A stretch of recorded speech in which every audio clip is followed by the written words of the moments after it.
అందరికీ నమస్తే అండి. Welcome back to our channel. అందరూ బాగున్నారనుకుంటున్నాను. ఇవాల్టి వీడియోలో విజయదశమి గురించి ఒక మంచి ఇన్ఫర్మేషన్ అయితే షేర్ చేస్తున్నానండి.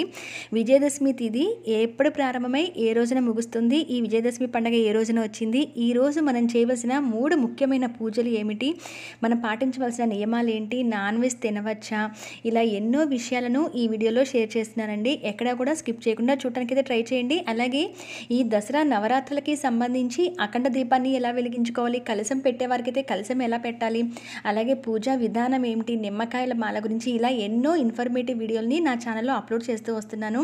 అవన్నీ చూడటం కోసం ఛానల్ అయితే సబ్స్క్రైబ్ చేయండి. దానివల్ల మీరు ముఖ్యమైన ఇన్ఫర్మేటివ్ వీడియోస్ అన్నీ కూడా నా ఛానల్లో వాచ్ చేయొచ్చు. అయితే ఇక మనం విజయదశమి తిథి గురించి తెలుసుకుందామండి. విజయదశమి అనేది దసరా నవరాత్రుల్లో అతి ముఖ్యమైన పండుగ. ఇది చివరి రోజు అనమాట. చెడుపై మంచి గెలుపుకి ప్రతీకగా మనం దసరా పండుగను జరుపుకుంటాము. మరి ఈ దేవీ నవరాత్రులు ఈ 2024వ సంవత్సరంలో అక్టోబర్ 3 నుండి ప్రారంభమై అక్టోబర్ 12తో ముగుస్తున్నాయి. చివరి రోజైన అక్టోబర్ 12లో మనం ఈ విజయదశమి పండుగను జరుపుకుంటాము. ఈ రోజున తెల్లవారుజాము 5:38 నుంచి కూడా శనివారం ఈ దశమి తిథి అనేది ప్రారంభమై 13 ఆదివారం తెల్లవారుజాము 4:11 వరకు కూడా మనకి ఈ దశమి తిథి అనేది ఉంది. అయితే శ్రవణ నక్షత్రం ఎప్పటి నుంచి ఉందంటే శుక్రవారం రాత్రి 1:26 నుంచి 12వ తారీఖు రాత్రి 12:45 వరకు శ్రవణ నక్షత్రం ఉంది. శ్రవణ నక్షత్రము దశమి తిథి కలిసున్న రోజు మనము విజయదశమిగా జరుపుకుంటాము. కాబట్టి అక్టోబర్ 12వ తారీఖు మనము విజయదశమిని అయితే జరుపుకోవాలి. అయితే 9 రోజుల పాటు అమ్మవారికి నవరాత్రులు పూజ చేసిన తర్వాత చివరి రోజైన ఈ విజయదశమి రోజు ముఖ్యంగా మనం పాటించవలసినవి 3 అయితే ఉన్నాయండి. ఒకటి శమీ వృక్ష పూజ, దీన్ని జమ్మి చెట్టు పూజ అని అంటాము. అలాగే ఆయుధ పూజ చేసుకుంటారు. మనమైతే వాహన పూజ అనేది చేసుకుంటూ ఉంటాము. అలాగే పాలపిట్ట దర్శనం అనేది కూడా చేసుకుంటారు. ఎవరైతే కుదరని వాళ్ళు, ఈ నవరాత్రులు చేయలేని వారు ఈ విజయదశమి ఒక్కరోజు పూజ చేసుకున్నా కూడా నవరాత్రులు చేసిన ఫలితం అయితే వస్తుందండి. అంతేకాకుండా ఎటువంటి శుభకార్యాన్ని మొదలుపెట్టినా లేదా ఏదైనా కార్యక్రమాలు మొదలు పెట్టాలి అనుకున్నా కూడా ఎటువంటి తిథి, సమయము, సందర్భము లేకుండా మొదలుపెట్టే రోజే విజయదశమి. ఈ రోజున ఎటువంటి పని మొదలుపెట్టినా కూడా అవి విజయం సాధిస్తామని చెప్తారు. అందుకని పిల్లలకి అక్షరాభ్యాసాలు చేయాలన్నా, కొంతమంది నామకరణం చేసుకోవాలన్నా, బారసాలు ఇలాంటివి ఏవి చేయాలన్నా కూడా ఇక సమయము అలాగే శుభకరమైన తిథి ఇవేమీ లేకుండా విజయదశమి రోజు చేసుకుంటారు. అలా చేసుకోవడం వల్ల వాళ్ళ జీవితాల్లో కూడా అంత విజయమే చూస్తారని ఒక నమ్మకం. అందుకనే విజయదశమి రోజు అంత మంచిదన్నమాట. అయితే ఈ రోజు చేయవలసిన 3 ముఖ్యమైన పూజల్లో ఈ శమీ వృక్ష పూజ అయితే ఇదండి. శమీ వృక్షం అంటే జమ్మి చెట్టు అని అంటాం మనము. ఇదే ఆ జమ్మి చెట్టు. ఈ జమ్మి వృక్షంలో అనేక రకాల ఔషధ గుణాలు ఉన్న వృక్షం అట ఇది. దసరా రోజు జమ్మి చెట్టుకి అందుకనే పూజ చేస్తారు. అసలు జమ్మి చెట్టు మీద పాండవులు కూడా అజ్ఞాతవాసంలో ఉన్నప్పుడు వారి వస్త్రాలు, ఆయుధాలు దాచి ఉంచుతారట. ఆ అజ్ఞాతవాసం పూర్తవగానే ఆ వృక్ష రూపాన్ని పూజించి తిరిగి తమ ఆయుధాలను పొందుతారు. ఈ వృక్షంలో అపరాజితాదేవి ఉంటుంది అని నమ్ముతారు. ఆ అమ్మవారిని పూజించి ఆశీస్సులు పొందటం వల్ల పాండవులు కౌరవుల మీద విజయం సాధిస్తారట. శ్రీరాముడు కూడా ఈ దశమి రోజే శమీ వృక్షాన్ని పూజించి రావణుని సంహరించి విజయం సాధించారని చెప్తారు. అందుకనే అందరం కూడా విజయదశమి రోజు ఈ శమీ వృక్షాన్ని పూజించాలి. ఈ విధంగా ఒక చెంబులో కానీ, ఒక మట్టి పాత్రలో కానీ ఈ శమీ వృక్షాన్ని తెచ్చుకొని పెట్టుకొని విజయదశమి రోజు తప్పనిసరిగా అందరం పూజ చేసుకోవాలి. ఈ విధంగా ఏర్పాటు చేసుకోవడానికి ఇంట్లో జమ్మి చెట్టు తెచ్చుకోవడానికి కుదరకపోతే కనుక ప్రతి దేవాలయంలో కూడా ఆ రోజు ఆ జమ్మి చెట్టుకి సాయంత్రం పూట విజయదశమి రోజు పూజ చేస్తారండి. అక్కడికి వెళ్ళి ప్రదక్షిణ చేయాలన్నమాట. ఆ ప్రదక్షిణ మంత్రం కూడా ఇక్కడ నేను స్క్రీన్ మీద వేశాను చూడండి. ఆ మంత్రాన్ని జపిస్తూ చుట్టూ ప్రదక్షిణ చేసి ఆ జమ్మి చెట్టు ఆకులు కూడా తెచ్చుకొని ఇంట్లో బీరువాలో దాచుకుంటారు. ఈ విజయదశమి రోజు మనం చేయవలసిన మరొకటిది వాహన పూజ, ఆయుధ పూజ. విజయదశమి రోజు ఆయుధ పూజ చేయడం, వాహన పూజలు చేయించుకోవడం అనేది కూడా ఆనవాయితీగా వస్తూ ఉంది. ఈ ఆయుధ పూజ ఎందుకు చేస్తారు అని అంటే విజయదశమి వరకు కూడా మనకి మహానవమి కదా, అప్పటి వరకు కూడా నవరాత్రులు మహిషాసురుడు అనే రాక్షసుడితో అమ్మవారి యుద్ధం చేసి అతన్ని సంహరించి విజయం సాధించినందుకు గుర్తుగా మనము ఈ విజయదశమిని జరుపుకుంటూ ఉంటాము. ఈ ఆయుధ పూజ అంటే అమ్మవారు అన్ని ఆయుధాలతో ఆ రాక్షసుడితో యుద్ధం చేసి నాశనం చేసిన వేడుకగా జరుపుకుంటారు కనుక ఆయుధ పూజ చేయడం జరుగుతుంది. ఈ ఆయుధ పూజని అస్త్ర పూజ అని కూడా అంటారు. శక్తివంతమైన రాక్షసుడిని, మహిషాసుడిని ఓడించడానికి దేవతలంతా కూడా తమ శక్తిని అంతా ఒక చోట చేర్చాల్సి వస్తుందట.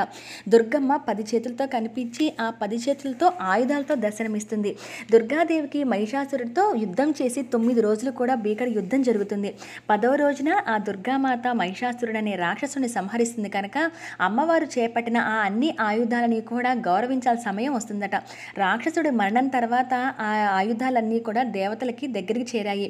వాటిని శుభ్రపరిచి దేవతలు పూజలు చేస్తారట. వాటికి ప్రతిగా మనం దసరా రోజున ఈ ఆయుధ పూజ జరుపుకుంటాం. ఈ రోజున అందరూ కూడా తమ తమ వాహనాలకు కూడా పూజ అనేది చేయించుకుంటూ ఉంటారండి.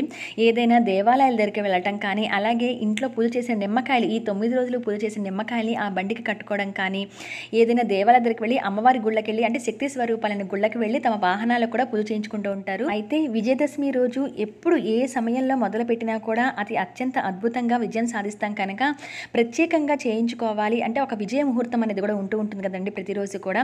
అటువంటి ముహూర్తం చూసుకుంటే వాహన పూజకి 12వ తారీఖు అక్టోబర్ మనకి ఉదయం 11 గంటల నుంచి 11:30 వరకు, లేదా మళ్ళీ మధ్యాహ్నం 12:51 నుంచి 1:20 వరకు. అయితే ఈ రోజు ఎప్పుడు కుదిరినా కూడా చేసుకోవచ్చు. మరీ ముఖ్యమైన సమయం కావాలి అని అంటే కనుక ఈ టైమింగ్స్లో చేసుకుంటే చాలా మంచిది. లేదా మధ్యాహ్నం వచ్చేసి 1:43 నుంచి మధ్యాహ్నం 2:30 వరకు కూడా మనం ఈ పూజను చేసుకోవచ్చు. అలాగే ఉదయం కూడా మామూలుగా విజయదశమి శమీ వృక్ష పూజ ఇంట్లో కూడా చేసుకుంటాము అమ్మవారికి అనుకుంటే మార్నింగ్ 7:29 నుంచి 9 వరకు, లేదా 10:30 నుంచి 1:30 వరకు లోపల కూడా మనం పూజ అనేది అమ్మవారికి చేసుకోవచ్చు. అయితే నవరాత్రులు అంటే 9 రోజులు అమ్మవారికి నియమనిష్టలతో పూజ చేసిన వారు నాన్ వెజ్ ఎప్పుడు తినచ్చు, అమ్మవారిని తీసేయాలి కదా అని సందేహం రావచ్చు కదా. విజయదశమి రోజు కొంతమందికి తినే అలవాటైతే ఉంటుందండి. అయితే అమ్మవారికి ఉద్వాసన చెప్పి ఇంట్లో పూజ చేసి ఉద్వాసన చెప్పే వరకు కూడా అటువంటి వాడం కాబట్టి అందులో ఈసారి శనివారం వచ్చిందండి. ఇది తిరుమల శనివారం కూడా కాబట్టి శనివారాలు సాధ్యమైనంత వరకు ఎవరు నాన్ వెజ్ తీసుకోరు. అటువంటి వాళ్ళందరూ కూడా ఇక ఆదివారం పూర్తిగా విజయదశమి తిథి కూడా అయిపోతుంది కనుక మీరు ఆదివారం నాన్ వెజ్ అనేది తినేవాళ్ళు తినండి, శనివారం కూడా ఆపేయండి. అయితే అమ్మవారికి కొంతమంది ఫస్ట్ 3 రోజులు కానీ మధ్యలో 3 రోజులు కానీ చేసిన వారు కూడా ఒకవేళ అమ్మవారి పూజ చివరి రోజులు చేయడానికి కుదరలేదు అటువంటి వాళ్ళు తినచ్చా అంటే అవి ఇక మీ ఇష్టమని. ఎందుకంటే తిరుమల శనివారం, అందులో శనివారం చాలామంది పాటిస్తూ ఉంటారు నాన్ వెజ్ తినకపోవడం అనేది. సో అటువంటిది ఉంటే కనుక మీరు శనివారం తినకుండా ఉంటేనే మంచిది. ఆదివారం నాన్ వెజ్ అనేది తీసుకోవచ్చు. ఇక ఈ శమీ వృక్ష పూజ, వాహన పూజ కాకుండా మూడవది మనం చేయవలసింది పాలపిట్ట దర్శనం. విజయదశమి రోజున పాలపిట్టను చూస్తే సకల శుభాలు కలుగుతాయిట. మీకు ఎవరికైనా పాలపిట్ట కనిపిస్తే కనుక దాన్ని దర్శనం చేసుకోండి. ఎవరైతే ఈ పాలపిట్ట దర్శనం చేసుకుంటారో వాళ్ళకి పాపాలు తొలగిపోయి సంపదలు, స్వర్గప్రాప్తి కలుగుతుందట. అలాగే ఏ పని మొదలుపెట్టినా కూడా కార్యసిద్ధి కలుగుతుంది అని చెప్తారు. ముఖ్యంగా వచ్చేసి మన పురాణ గాథ ప్రకారం కూడా శ్రీరాముడు విజయానికి, పాండవుల విజయానికి కూడా పాలపిట్ట దర్శనం వల్ల శుభాలు, విజయాలు కలిగాయని చెప్పి చెప్తుంటారు. ఈ విజయదశమి రోజున మనము పాలపిట్ట కనుక కనిపించి దర్శనం చేసుకుంటే చాలా అదృష్టంగా భావిస్తూ ఉంటాము. ముఖ్యంగా వచ్చేసి ఈ శమీ వృక్ష పూజకి సమయం కూడా సాయంత్రం 5:54 నుండి 7:27 వరకు కూడా మనము ఈ శమీ వృక్ష పూజని జరుగుతూ ఉంటుంది. ఇంట్లో చేసుకోవాలనుకుంటే ఉదయం పూజ చేసుకుని సాయంత్రం మళ్ళీ శమీ వృక్షానికి పూజ చేసుకోవచ్చు. లేదా ఏదైనా దేవాలయం దగ్గరికి వెళ్ళైనా ఆ శమీ వృక్షం పూజకి చూడటం, దర్శనం చేసుకోవడం, ప్రదక్షిణ చేయడం, ఆకులు తెచ్చుకోవడం కూడా చాలా మంచిదన్నమాట. ఇదండి విజయదశమి గురించి ఒక ప్రత్యేకమైన సమాచారం. ఇవన్నీ కూడా మీకు ఉపయోగపడతాయని చెప్పి ముందుగానే షేర్ చేశాను. ఇన్ఫర్మేషన్ మీకు అందరికీ కూడా నచ్చుతుందని అనుకుంటున్నాను. ఏదైనా డౌట్స్ ఉంటే కనుక వీడియోస్లో నాకు కింద కామెంట్ సెక్షన్లో షేర్ చేయండి. అలాగే నిమ్మకాయలు మనల్ని ఎలా గుచ్చాలి, ఆ నిమ్మకాయలు పూజ అయిన తర్వాత ఏం చేయాలి, అఖండ దీపం ఎలా పెట్టాలి, కలశాన్ని ఎలా ఏర్పాటు చేసుకోవాలి, దసరా నవరాత్రి పూజా విధానం 9 రోజులు కూడా అతి సులువుగా ఎలా చేసుకోవాలి, ఇవన్నీ కూడా నేను వీడియోస్ పెడుతూ వస్తున్నానండి. మీకు అవన్నీ కూడా యూజ్ అవ్వాలి అని కోరుకుంటున్నాను. అలాగే ఈ వీడియోస్ నచ్చితే కనుక లైక్ చేయండి. మీ లైక్ అనేది నాకు చాలా యూజ్ అవుతుందన్నమాట. మరి మరొక మంచి ఇన్ఫర్మేటివ్ వీడియోతో మళ్ళీ మిమ్మల్ని అందరినీ కూడా కలుస్తాను. అంతవరకు సెలవు, నమస్కారం.